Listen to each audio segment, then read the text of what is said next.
ఈ వీడియోలో మనం 8th క్లాస్లో సైన్స్ సబ్జెక్ట్లోని 7th చాప్టర్ కంబషన్ ప్రాసెస్లో ఫ్యూయల్స్ అండ్ ఫ్లేమ్ గురించి మనం చెప్పుకుంటున్నాం కదా. దహనక్రియలో మనకి పార్టిసిపేట్ చేసేది ఏంటి, ఇంధనములు. అలానే మనకి దాని నుంచి వచ్చిన ఫైర్ అన్నమాట, మంట. ఓకే, జ్వాల. ఈ కీ కాన్సెప్ట్స్ ఏంటో చెప్పుకుందాం ఈ లెసన్ సంబంధించి. We use different types of materials around us as a fuels in our daily life. మన డైలీ లైఫ్లో మనకి డిఫరెంట్ అమౌంట్ ఆఫ్ సబ్స్టెన్స్ని మనం ఫ్యూయల్స్గా ఉపయోగిస్తూ ఉంటాం. అవేంటి, వుడ్ను ఉపయోగిస్తాం, పేపర్ను ఉపయోగిస్తాం, కోల్ను ఉపయోగిస్తాం, పెట్రోల్ని ఉపయోగిస్తాం, ఎల్పిజిని చూపిస్తాం, సిఎన్జి, అలానే కిరోసిన్. వీటన్నిటిని మనం కేక్స్ ఆఫ్ అవ్వడం, మనకి ఆవు పేడ నుంచి వచ్చిన పిడకలు, వీటన్నిటిని మనం ఇంధనాలుగా మనం వాడుకుంటూ ఉంటాం అన్నమాట మన డైలీ లైఫ్లో. Materials are 2 types, combustion and non combustible. Materials ఈ విధంగానే 2 రకాలు ఉంటాయి. ఒకటేమో మండే పదార్థాలు, ఇంకోటి మండని పదార్థాలు. మండే వాటినేమో కంబస్టిబుల్ మెటీరియల్స్ అని, మండని వాటినేమో నాన్ కంబస్టిబుల్ మెటీరియల్స్ అని చెప్పి మనం అంటూ ఉంటాం అనమాట. ఓకే, నెక్స్ట్ అలానే fuels are the materials which liberates heat and light on burning. ఏవైతే ఇంధనాలు ఉన్నాయో అవి బర్న్ అవుతూ హీట్ని, లైట్ని మనకి ఇస్తూ ఉంటాయి. అలానే oxygen is necessary for combustion. ఏదైనా ఎక్కడైనా దహనం జరగాలంటే, దహనక్రియ జరగాలంటే అక్కడ ఖచ్చితంగా ఆక్సిజన్ అనేది అవసరం అవుతుందన్నమాట. Next fuels are solids, liquid, gases nature. ఆ ఇంధనాలు ఏవైతే ఉన్నాయో అవి సాలిడ్ రూపంలోనే, లిక్విడ్ రూపంలోనే, గ్యాసెస్ రూపంలోనే మనకు కనిపిస్తూ ఉంటాయి. Ignition temperature, combustible substance and supporters of the combustion are necessary for combustion. Ignition టెంపరేచర్కి రీచ్ అవ్వాలంటే అది ఖచ్చితంగా కంబస్టిబుల్ సబ్స్టెన్స్ అయ్యి ఉండాలి. ఓకే, కంబషన్ ప్రాసెస్ కనుక జరగాలంటే అక్కడ ఆ సబ్స్టెన్స్కి ఇగ్నిషన్ టెంపరేచర్ ఉండాలి. ఇగ్నిషన్ టెంపరేచర్ అంటే తక్కువ టెంపరేచర్నే ఫైర్ని క్యాచ్ చేసే కెపాసిటీ ఉండాలి. అలానే అది సబ్స్టెన్స్ కంబస్టిబుల్ సబ్స్టెన్స్ అయ్యి ఉండాలి, కొంచెం మండే స్వభావం ఉన్న పదార్థం అయ్యి ఉండాలి. అలానే సపోర్టర్స్ ఆఫ్ కంబషన్, అలానే మనకి కంబషన్ ప్రాసెస్ని, దహనక్రియని సపోర్ట్ చేస్తూ ఉండాలి అన్నమాట. ఈ 3 క్యారెక్టర్స్ ఉన్నప్పుడు మాత్రమే కంబషన్ అనేది మనకి జరుగుతూ ఉంటుంది. సో కంబషన్ ప్రాసెస్ జరగడానికి ఈ 3 క్యారెక్టర్స్ అనేది చాలా ఇంపార్టెంట్ అన్నమాట, అవసరం. ఇగ్నిషన్ టెంపరేచర్ ఉండడం అవసరం, అలానే అది కంబస్టిబుల్ సబ్స్టెన్స్ అవ్వడం అవసరం, అలానే మనకి కంబషన్ ప్రాసెస్ సపోర్ట్ చేయడం కూడా అవసరం అనమాట కంబషన్ జరగాలంటే. Next combustion is of the different types, rapid combustion, slow combustion and spontaneous combustion and explosion. కంబషన్లో మనకి డిఫరెంట్ టైప్స్ ఉన్నాయి. మన లెసన్లో స్పాంటేనియస్ కంబషన్ గురించి, ర్యాపిడ్ కంబషన్ గురించి చదువుకున్నాం కదా. వాటితో పాటు స్లో కంబషన్, ఎక్స్ప్లోజన్ కూడా జరుగుతూ ఉంటాయి అనమాట. ర్యాపిడ్ కంబషన్ ఏంటి, మనం రప్చర్ చేయడం వల్ల ప్రయత్నపూర్వకంగా ఫైర్ రావడం, అగ్గిపుల్లలు వెలిగించడం, అలానే స్టవ్ని లైటర్తో వెలిగించడం, ఇవన్నీ ర్యాపిడ్ కంబషన్ అనమాట. స్లో కంబషన్ ఏంటి, ఇప్పుడు తడి పేపర్ని వెలిగించామనుకోండి, అది ఎంతసేపటికి వెలుగుతుంది. తడి కంఫర్, ఇప్పుడు ఒక తడిగా ఉన్న కర్పూరాన్ని వెలిగించామనుకోండి, అది ఎంతసేపటికి హీట్ ఎనర్జీని క్యాచ్ చేస్తుంది. అది స్లో, దాంట్లో ఉన్న తడిగా ఉండటం వల్ల, వాటిలో తేమ అనేది ఉండటం వల్ల తొందరగా పైన క్యాచ్ అయ్యనమాట.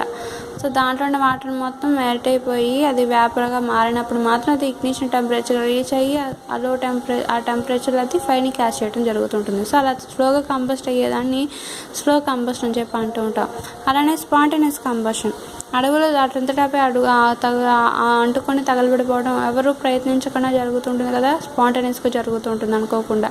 సో అలాంటి వాటిని స్పాంటేనియస్ కంబషన్ అని చెప్పి అంటాం అనమాట.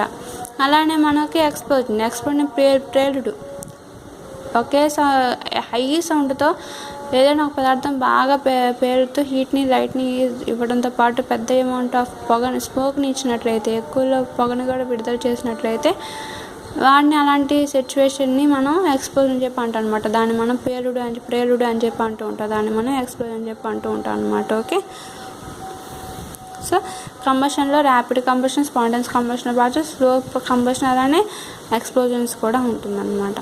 నెక్స్ట్ ఇవన్నీ దహనక్రియలోనే పార్టిసిపేట్ చేస్తాయి. Next control of a fire can be done by cutting the supply of one of the required material. Control of fire can be done by cutting the supply of one of the required material. ఒక ఫైర్ని మనకి control చేయాలంటే దాంట్లో ఏం చేయాలి, దాంట్లో ఏదైతే ఫైర్ని, ఈ కంబషన్ ప్రాసెస్ని సపోర్ట్ చేస్తుందో ఆ మెటీరియల్ మనం ఫస్ట్ సప్లై చేయాలన్నమాట. దాన్ని మనం ఫస్ట్ ఆ మెటీరియల్ మనం కట్ చేయాలి. ఆ కట్ చేసినట్లయితే, రిమూవ్ చేసినట్లయితే ముందు దాంట్లో ఉన్న ఫైర్ని మనం కంట్రోల్ చేసినట్లు అవుతుందన్నమాట. ఓకే, ఫైర్ని కంట్రోల్ చేయాలంటే ముందు ఆ కంబస్టన్ని సపోర్ట్ చేసే మెటీరియల్ని మనం దాంట్లో నుంచి రిమూవ్ చేయాలన్నమాట. సో దానివల్ల మనం కంబస్టన్ని కొంతవరకు కంట్రోల్ చేయొచ్చు. Next flame is a zone of oxidisation. ఈ ఫ్లేమ్ ఏదైతే ఉందో ఫ్లేమ్ని మంట రావడానికి కారణం ఏంటంటే అది ఆక్సిడేషన్ జరుగుతున్న క్రియ అనమాట. ఫ్లేమ్లో ఎక్కడైతే ఫ్లేమ్ వస్తుందో అక్కడంతా ఆక్సిడేషన్ జోన్ అనేది ఉంటుందన్నమాట. ఖచ్చితంగా ఆక్సీకరణం జరుగుతుంది కాబట్టి అక్కడ నుంచి మనకి ఫ్లేమ్ అనేది జనరేట్ అవుతూ ఉంటుంది. So flame is an oxidation zone and control of a fire can be done by cutting the supply of one of the required material. ఫైర్ని కంట్రోల్ చేయాలంటే మనం రిక్వైర్డ్ మెటీరియల్ని సపోర్ట్ చేసే రిక్వైర్డ్ మెటీరియల్ని మనం రిమూవ్ చేయాలి. ఓకే, ఇవన్నీ కీ కాన్సెప్ట్స్ మనం ఈ లెసన్లో నేర్చుకున్న పాయింట్స్ అనమాట, మెయిన్ పాయింట్స్. అయితే మైండ్ మ్యాపింగ్, ఈ లెసన్ గురించి మనం తెలుసుకున్నాం కదా, దాని గురించి మైండ్ మ్యాపింగ్ అంటే మనం ఇప్పుడు చూద్దాం. First source combustion, fuels and flames. Combustion process అంటే మనకి ఫ్యూయల్ కావాలి.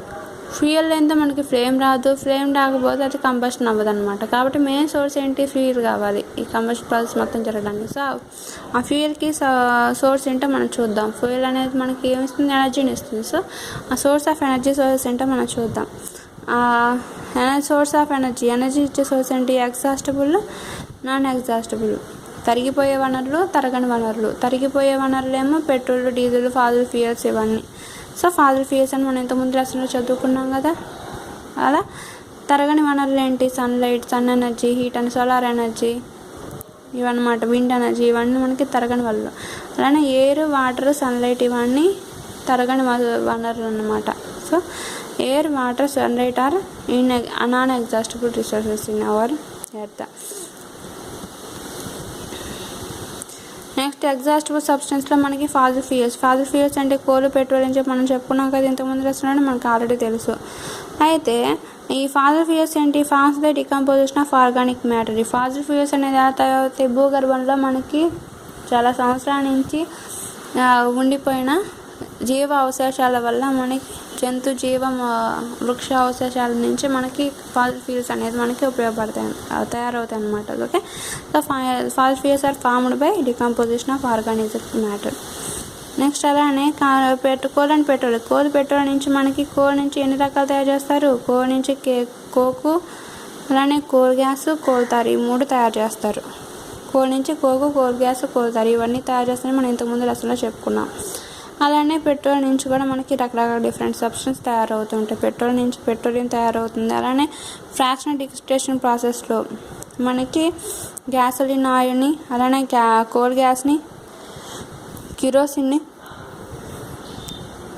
డీజిల్ని, లూబ్రికెంట్ ఆయిల్ని, గ్రీజ్ని, పారాఫిక్స్ వ్యాక్స్ని, ఆస్పర్ రెట్మన్ వీటిని మనం ఆస్వాటి వీటన్నిటిని మనం తయారు చేస్తాం అన్నమాట పెట్రోలియం ప్రొడక్ట్స్. ఇవన్నీ మనం ఇంతకుముందు ఇక్కడ నుంచి బాటమ్ వరకు మనం ఇంతకుముందు ఈ టాప్ మొత్తం మనం ఇంతకుముందు లెసన్లో చదువుకున్నాం కదా. ఇంతకుముందు లెసన్ ఏంటి, ఓకే, ఇంతకుముందు లెసన్లో మనం ఫాజిల్ ఫ్యూయల్స్ అనే లెసన్లో మనం చదువుకున్నాం అనమాట. నెక్స్ట్ అలానే కీవర్డ్స్ అండ్ మీనింగ్స్. ఈ లెసన్లో మనకి మెయిన్గా తగిలే పదాలు ఏంటి, ఆ పదాలకి మీనింగ్స్ ఏంటో మనం ఇప్పుడు ఈ లెసన్లో తెలుసుకోబోతున్నాం. కంబషన్ జరుగుతూ ఉంటుంది. A chemical process in which material react with oxygen presence in air the generated heat is called combustion process అంటే అది ఒక రసాయన క్రియ. ఆ పదార్థం గాలిలోని ఆక్సిజన్తో రియాక్ట్ అవుతూ అది బర్న్ అవుతూ అది మనకి ఫ్లేమ్ని కనుక ఇస్తున్నట్లయితే అది మనకి కంబషన్ అని చెప్పి అంటూ ఉంటాం అనమాట. So combustion is a chemical process in which the material react with oxygen present in air to generate heat so is called combustion.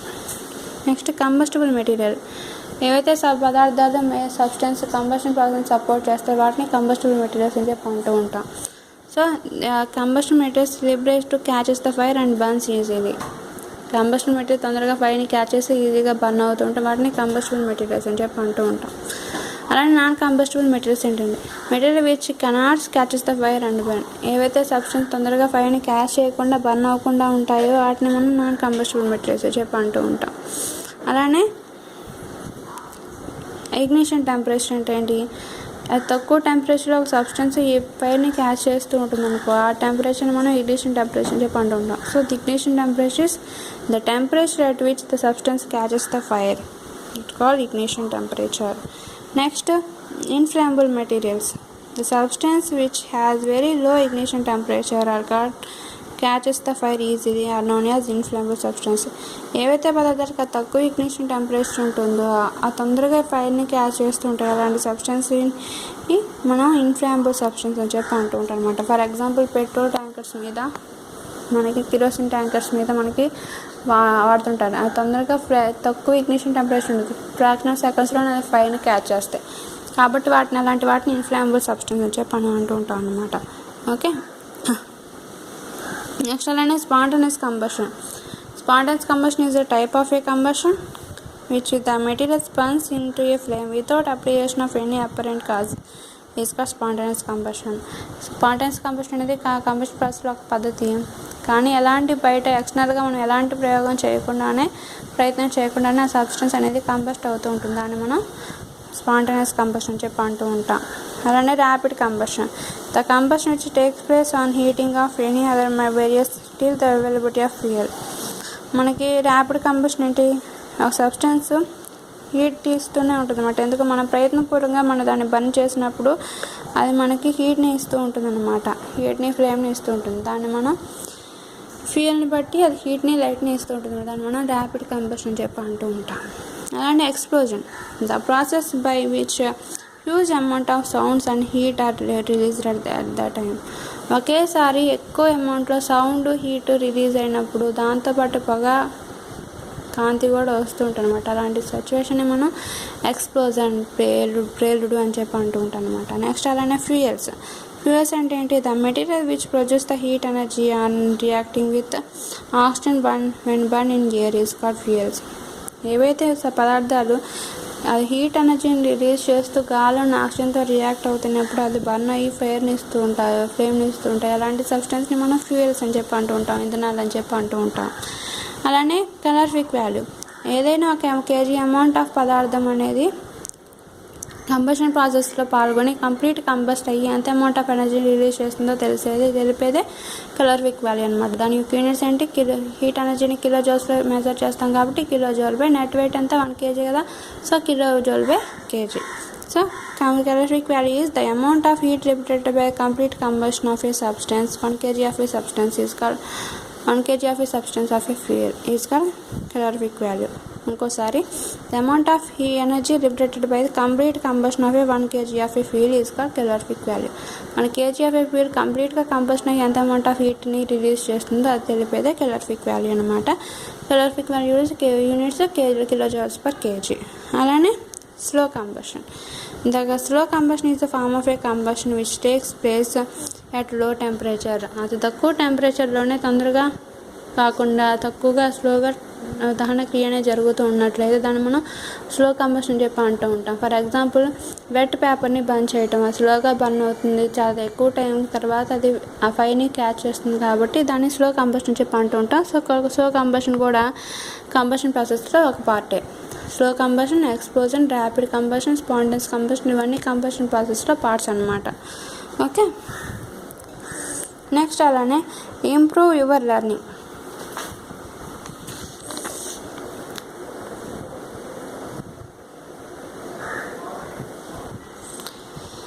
మీ లెర్నింగ్ని ఇంప్రూవ్ చేయడానికి మీరేం చేస్తారు, అది కాన్సెప్చువల్ అండర్స్టాండింగ్ క్వశ్చన్స్లో మనం ఇప్పుడు ఈ లెసన్స్, ఈ క్వశ్చన్ అండ్ ఆన్సర్స్ చదువుకున్నాం. Okay, thanks for watching my video. Next వీడియోలో ఈ క్వశ్చన్ అండ్ ఆన్సర్స్ చూద్దాం.